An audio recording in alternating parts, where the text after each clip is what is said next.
Okay guys, today we're going to be making bow tie pasta, and I'm just going to be using a pasta press. It's just one of the cheap versions. It's good old elbow grease here, and I'm using a Wilton. This is actually a fondant rolling cutter. It is loaded with 2 ruffle cuts and 2 straight cuts. I have the 2 ruffle cuts spaced at 1.5 inches apart, and then directly right next to it there's a straight cut, and the straight cuts are loaded 1 inch spaced apart, and then the nut on the end there. So that's the cutting pattern you want to keep for this. And yeah, so I'm just using an egg and not an egg, I'm using just flour and water, non-egg recipe this time, but you can use an egg recipe just fine. So my pasta roller here goes from 1 to 7. I am going to start on 7 and just get it forming. You can see it's got real ruffly. You just keep folding it on itself as you press it through. And I'm going to work from a 7 on down to a 3, which is where it really starts to form well. In my opinion, a 3 is really good looking on a bow tie. It's thin enough to curl, as I'll show you later. It's thin enough to curl, yet it holds its shape. So,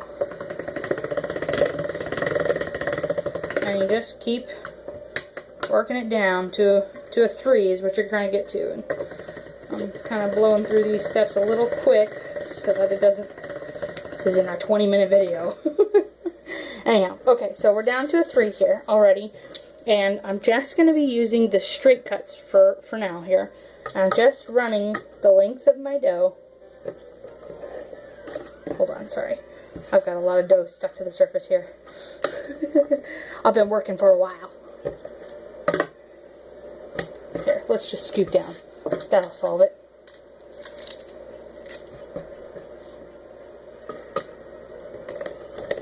There we go. And you're just going to peel off all the little extras. Okay? All the scraps, keep in a pile. You can use them later. No harm. A little water to bring them back together if they dry out a little bit. Okay. So, if you want a nice clean edge to work with for a start, you just take that straight edge right over it so you can work with a square corner. Alright, so you've got a strip here. It's about 1 inch wide. That's your setting there. And now you're going to be using your ruffle cutters. So you're just going to flip your ruffle to where your straight edges are always cutting to the right, so it's not actually cutting anything. And you're just going to run over each little section.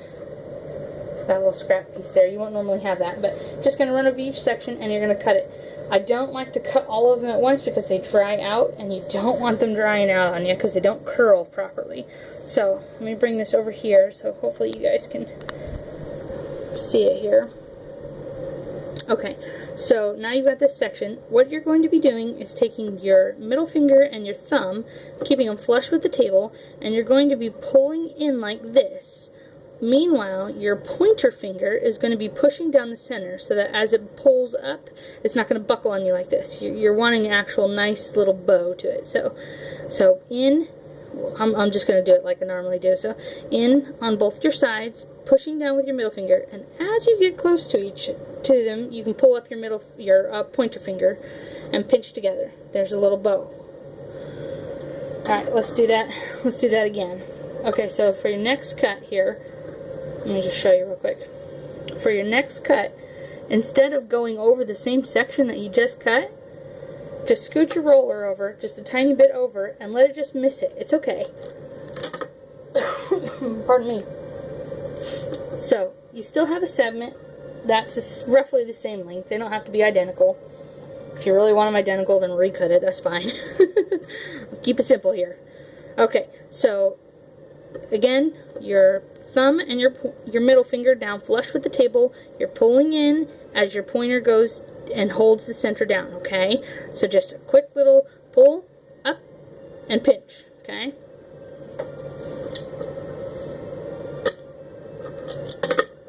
Now, as we start getting towards the end of this, as it really starts drying out, you'll notice that it won't bend up like it's supposed to.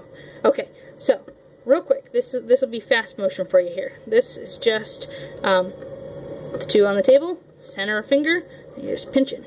Okay? Super easy.